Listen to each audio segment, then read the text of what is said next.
I need you to stop everything you're doing. Turn off the lights, put in earbuds, sit somewhere you can't be interrupted. Because what I'm about to tell you happened to me 3 years ago, October 17th, Site 17, Black Hollow Campground, deep in the Allegheny National Forest. I still have the receipt in my wallet, folded so many times the ink is flaking off. I still have the scar that runs from my left collarbone to the base of my spine, a pale lightning bolt that itches when storms roll in. And I still have the voice that whispers my name every time I close my eyes in the dark. This is the last time I'll ever speak it out loud. After tonight, I'm burning the journal, scattering the ashes, and never going back. My name is Caleb. I was 28 then, burned out from a job that paid me to stare at spreadsheets until my eyes bled, freshly dumped by a woman named Mara, who said, I lived like a ghost in my own life. She wasn't wrong. I'd stopped tasting food, stopped noticing sunsets, stopped answering texts. I needed silence, real silence, the kind that swallows sound whole. I found Black Hollow on an old geocaching forum, a place so remote the satellite maps blurred to green static. No reviews newer than 2011. The ranger's voice cracked when I called to reserve. He said, Site 17's available. Just don't feed the wildlife after dusk. I laughed. Thought he meant raccoons. I left Pittsburgh at 4:47 a.m. on a Thursday. The sky the color of wet cement. The drive took 6 hours, the last 2 on a gravel service road that narrowed until the mirrors scraped bark. The forest swallowed the car whole.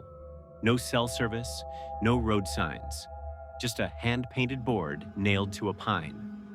Black Hollow, 3 miles. The paint was fresh. Too fresh, like someone had touched it up that morning. I arrived at 4:12 p.m. The sun was bleeding gold through the pines, but the light never quite reached the ground.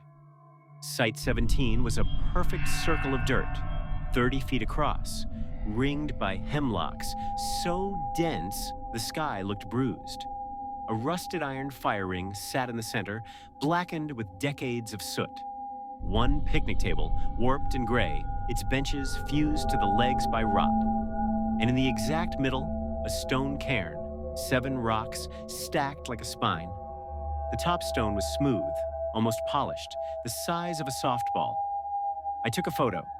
Timestamp, 4:17 p.m. I wish I'd never zoomed in. In the magnified image, the top stone had a faint seam, like a lid. I set up camp methodically. My tent was a 2-person north face, the kind that pops open like an umbrella. I staked it facing the fire ring, the door flap toward the trail. I boiled water on a whisper light stove, ate chili straight from the can, drank 2 IPAs I'd kept cold in a creek. The forest was quiet, not peaceful, quiet. No insects, no birds.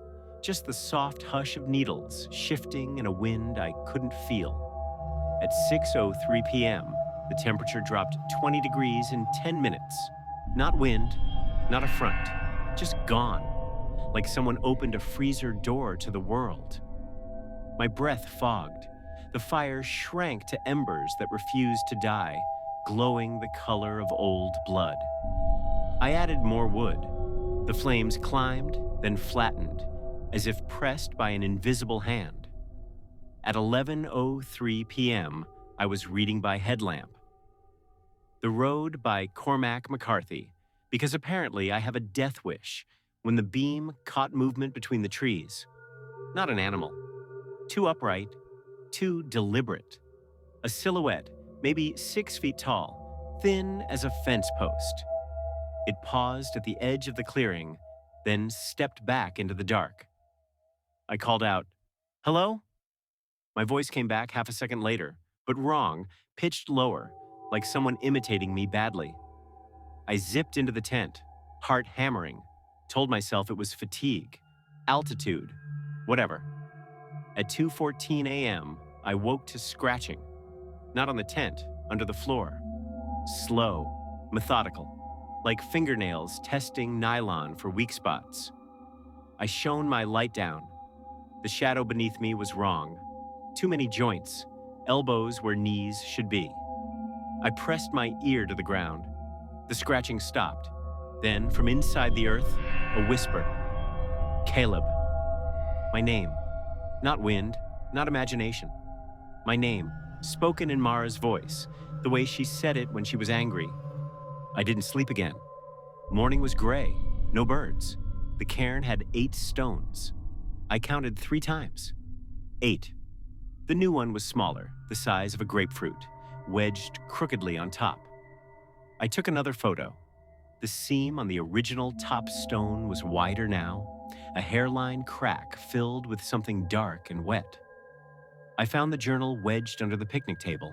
Leather, swollen with damp, pages stuck together like wet leaves.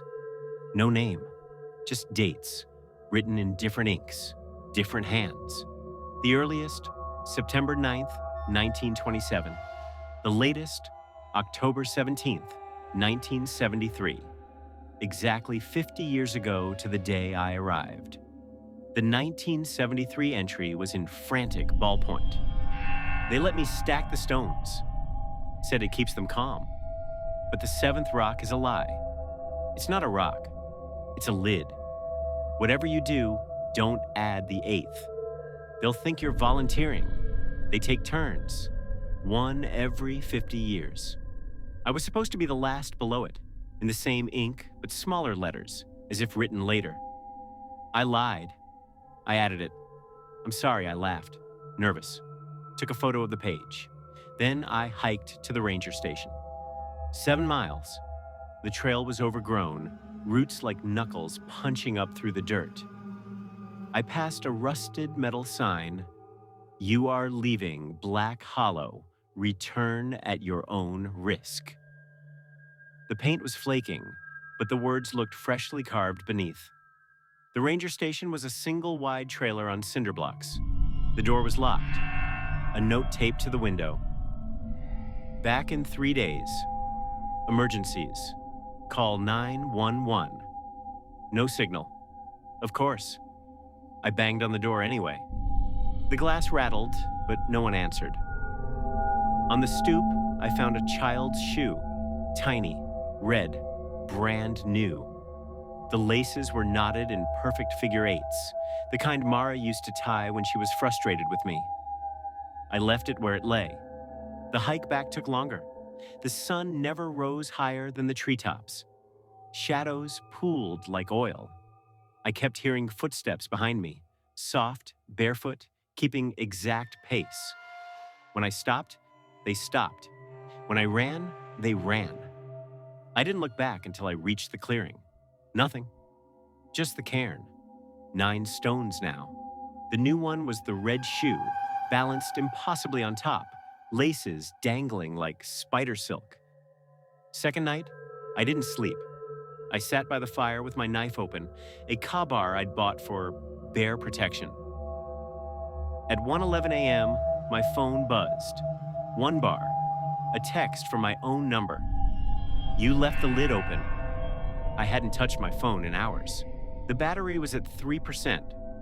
I turned it off, threw it into the fire.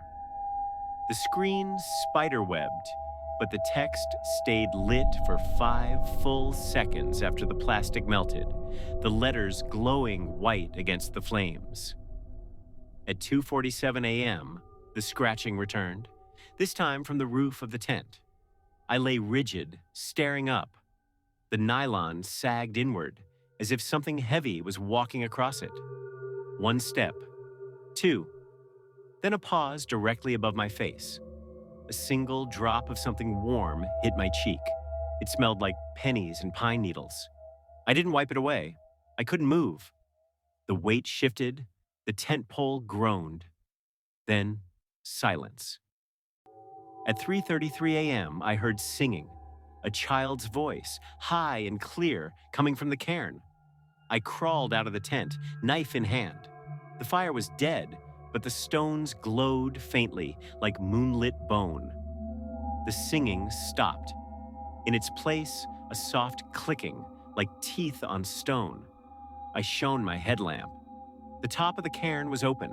The polished stone had split down the middle, revealing a hollow the size of a grapefruit. Inside, something moved, pale, segmented, jointed wrong. It unfolded like a flower made of fingers. I screamed. The light flickered. When it steadied, the cairn was whole again. 10 stones. The hollow was gone. I packed in 10 minutes, left the tent, the stove, the cooler, everything. Took only the journal, the receipt, and the knife. As I reached the trailhead, I looked back. The clearing was bigger. The trees had leaned inward, forming a rib cage around the site. The cairn was gone. In its place, a hole, perfectly round, 7 feet deep. At the bottom, the red shoe, laces fluttering though there was no wind, and standing at the edge, a figure in a red raincoat. Hood up, face in shadow, one hand raised in a wave that never quite finished. I ran. Branches clawed my face. My lungs burned. I didn't stop until I hit the paved road. 14 miles, no water, no food. My feet were raw, soles shredded by pine needles. A pickup truck found me at noon, barefoot and babbling. The driver was the ranger, a man in his 60s with eyes the color of creek water. He didn't speak until we reached the station. Then, "You added the 8th stone, didn't you?" I said no. He looked at my hands. They were black with dirt under the nails. I don't remember digging. They kept me overnight for exposure. The cot was lumpy. The blanket smelled of mothballs. I slept in fits, dreaming of the hole. In the dream, I was inside it, looking up. The red shoe dangled above me like a pendulum. Mara's voice drifted down. "You left the lid open." I woke, gasping. The journal was on the floor beside the cot. I hadn't brought it in. It was open to a new page. Fresh ink, my handwriting. "The 10th stone is ready. Bring the shoe." In the morning, the ranger drove me to my car. The trailhead was empty. No tent, no stove, no trace I'd ever been there. Just the cairn, back in the center of the clearing, 11 stones now. The red shoe balanced on top like a crown. The ranger wouldn't look at it. He dropped me at my Subaru and said, "Don't come back." Some doors only open one way. I drove home. Didn't speak for a week. Slept with the lights on. Showered 3 times a day to scrub the dirt from under my nails. It always came back. Then the dreams started. Always the same. I was back at Site 17, but the clearing was bigger. The trees leaned inward like ribs. The cairn was gone. In its place, the hole. Every night, it was 1 inch closer to my house. I measured. From the edge of my backyard to the tree line, 42 feet. I marked it with a stake. Last week, 38. Yesterday, 31. This morning, 27. The soil in my garden is soft now, dark, loamy, like it's been turned recently. I find pine needles in my bed, hemlock sap on my pillow. 3 nights ago, I woke to find the journal on my kitchen table. I hadn't seen it since the ranger station. It was open to a fresh page, my handwriting, but I hadn't written it. The 11th stone is ready. The lid is hungry. I looked out the window. The hole was in my yard now, right up against the foundation. The red shoe sat on the lip, laces fluttering. The hole was deeper. I could see roots writhing at the bottom, pale as grubs. I went outside. The soil was warm. I knelt, reached down. My fingers brushed something smooth, a rock, the 11th. I lifted it. It was heavier than it should have been. Cold. And when I turned it over, I saw my own face pressed into the stone, eyes wide, mouth open in a silent scream. I dropped it. It didn't fall. It hovered, then drifted to the cairn that had grown in my garden overnight. 11 stones now, perfectly balanced. The new one settled on top with a soft click that sounded like a lock. The scratching stopped. I haven't heard my name since.